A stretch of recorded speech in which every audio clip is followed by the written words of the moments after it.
Salut, c'est Marc, j'espère que tu vas bien. Aujourd'hui, on va voir combien de répétitions en tant que débutant tu dois faire dans tes séries. Tu as commencé la musculation et tu ne sais pas si tu dois faire des séries de 5 répétitions, de 10 répétitions ou encore de 15 répétitions. On va voir tout ça dans cette vidéo. Donc avant toute chose, si tu ne connais pas la différence entre l'intensité et le volume, je t'invite à regarder ma dernière vidéo puisque c'est une notion fondamentale et on va en parler aujourd'hui. Tu vas retrouver en fait différentes plages de développement de qualité physique en fonction des séries que tu vas faire. En effet, si tu fais des séries courtes, tu viens un peu plus développer ta force musculaire. Puisqu'on en revient au même sur le principe d'intensité et de volume, plus tu vas mettre d'intensité sur un exercice, moins tu vas pouvoir faire de répétitions. Et donc plus il y a d'intensité, plus ça va être difficile pour toi, plus ça va te demander de force. Et c'est la raison pour laquelle, si tu fais des séries allant de 3 à 6 répétitions, tu développes principalement ta force.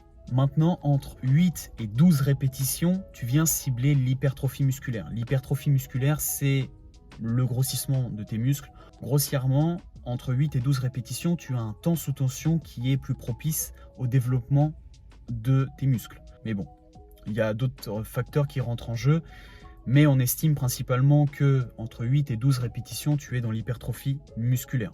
Et enfin, au-delà de 15 répétitions, si tu fais 15, 20, 25, 30 répétitions, tu vas être dans l'endurance musculaire. Tu mets un temps sous tension qui va être très élevé. Et donc on en revient au même, tu viens augmenter le volume et diminuer l'intensité. Maintenant qu'on a vu tout ça, ce que je te conseille, c'est de ne pas te prendre la tête. Il est préférable pour toi, si tu débutes la musculation, de faire des exercices simples, où il y a peu d'intensité, et tu vas faire des séries longues. Je t'encourage à travailler ton endurance musculaire avant de faire des séries très courtes où tu vas développer ta force. Puisque quand tu vas faire de la force, il faut déjà de la technique, il faut que ton muscle soit habitué à fournir un effort.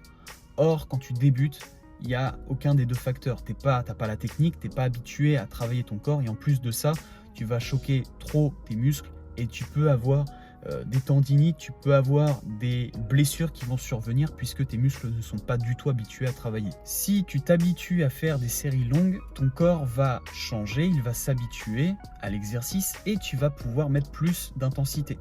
Et c'est la raison pour laquelle tu vas développer ta force. Donc c'est pas parce que tu vas faire de l'endurance musculaire que tu ne développes pas ta force. Pour conclure cette vidéo, ce que je te recommande, c'est de ne pas te prendre la tête avec tout ça. Choisis une variante simple sur un exercice.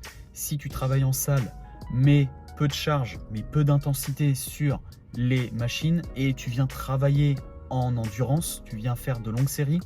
Si c'est au poids de corps, trouve une variante qui est plus simple. Tu peux très bien te mettre sur les genoux, tu peux passer un élastique autour de la barre pour faire tes tractions. Sur les dips, c'est pareil, tu peux faire des dips assistés pour alléger un petit peu ton poids. Mais bref, trouve une variante qui te permet de faire de longues séries. Et en faisant de longues séries, tu vas habituer tes muscles à l'effort, ce qui va te permettre par la suite d'augmenter ton intensité. J'en ai fini pour cette vidéo. Si jamais ça t'a plu, n'hésite pas à me laisser un like. Si tu souhaites en savoir plus dans la préparation physique, n'hésite pas à t'abonner à ma chaîne. Quant à nous, on se dit à la prochaine et surtout, prends soin de toi.